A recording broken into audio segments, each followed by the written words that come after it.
Okay, hopefully you've done questions 6 to 8, and now I'm going to put the answers. Now, if you're just copying these answers, you haven't done any learning. If you're just copying what I put up, hopefully you've done it and you're checking your work.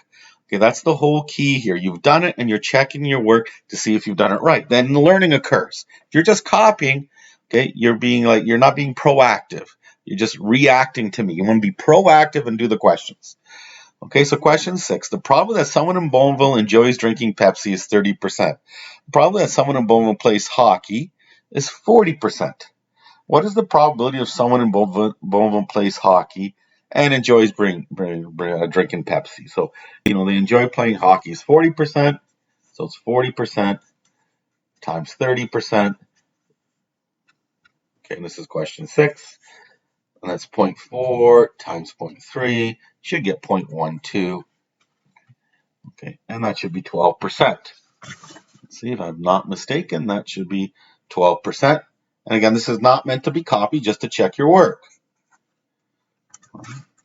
Let's go to the next question. So we'll flip over. So that was 12. If you missed it, it was 12%. And hopefully you did it. You didn't just copy. Okay, number 7 here. A coin is flipped and a die is rolled. What is the probability of heads and rolling 5 on a single try? So again, we know it's multiply because that bolded word here, and.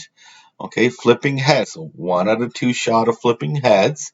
Rolling 5 in a single, just over 5. And 1 die, it's not 2. So 1 out of 6 fives. You should get 1 out of 12.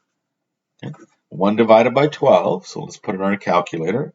1 divided by 12. 8.33% times 100. Not times 1,000, but times 100. So we can go back one. No. Times 100. 8.33. I should not be pausing this for students. They should have tried it. Okay, and they should be just checking their answers here. Now we've got a really long question with A and B. So it's at 6. This was 7. Let's take a look at 8. And I'll fold the sheet so I can use more of it. Su Ling travels. Okay, travels the same route to work every day. Okay, she has determined that there is a 0.7 probability or 70% probability that she will wait at least one red light.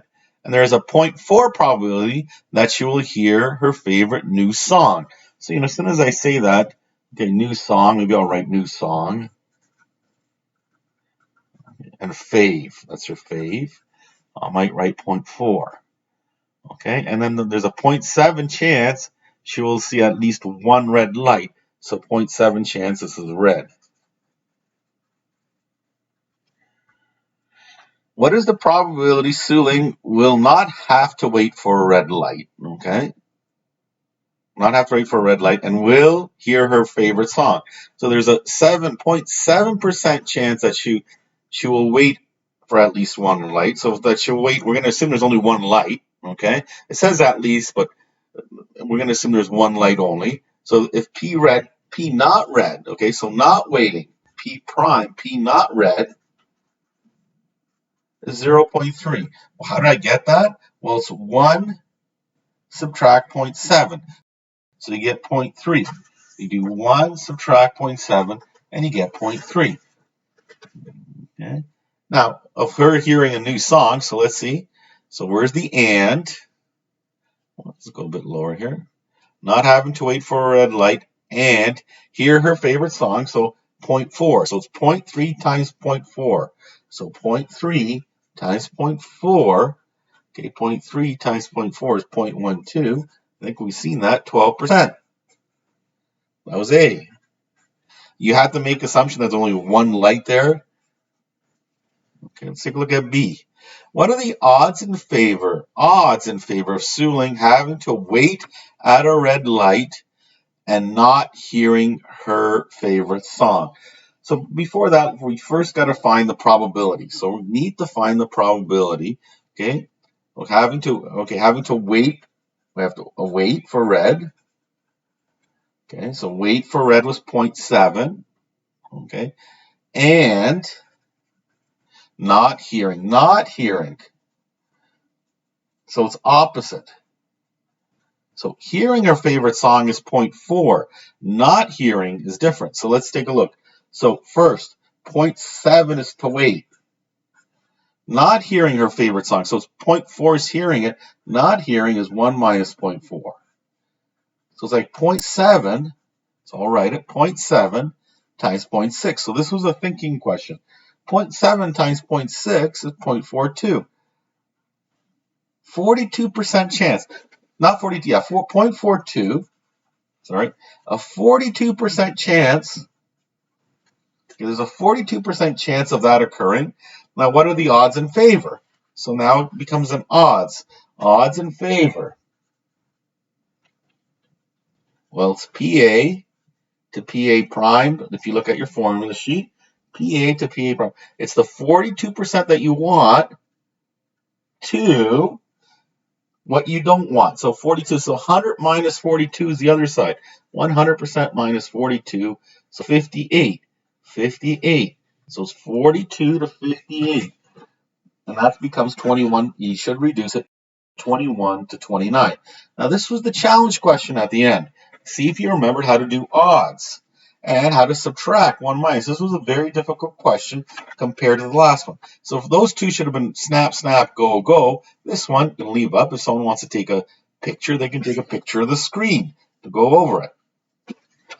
Okay, we're going to move on now to dependent variables. So we're going to switch over to dependent variables here.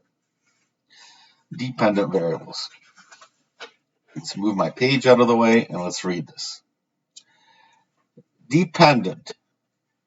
Okay, if what happens to one determines what happens to the other, the first outcome in two dependent events directly affects the second event.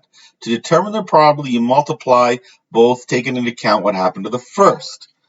Okay, so when we deal with this, it's like kind of like order matters. Okay, the first event has to take place, and after the first event takes place, then the second event takes place. You got to really watch the wording. So let's take a look at question 9, and after question 9, I'll get you to do question 10, and we'll go to the next video after that. So question 9. A box of 10 crayons has 2 reds, 2 blues, 2 orange, 2 green, and 2 yellows. Okay. What is the probability of choosing 2 crayons if the first one is not replaced?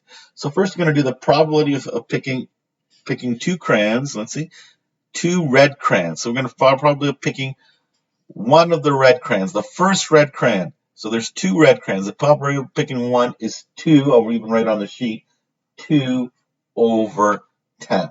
So the probability of picking the first crayon is 2 over 10.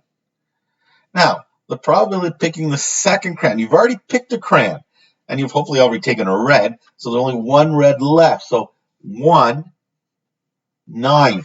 There's 1 less crayon to pick from. So the probability of picking the first red crayon is 2/10.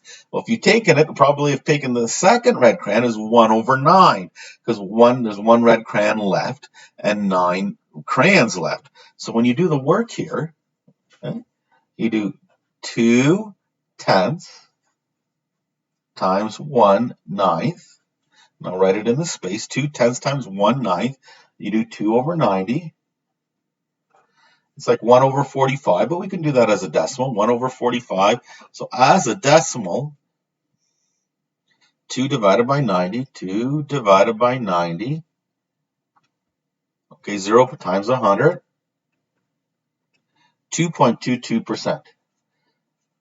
Okay, at this time, do 10. Only give 5 minutes. It's a very short 10. Then we'll talk about conditional probability. So by the time to play the next video in about 2-3 minutes, not longer, try number 10 here.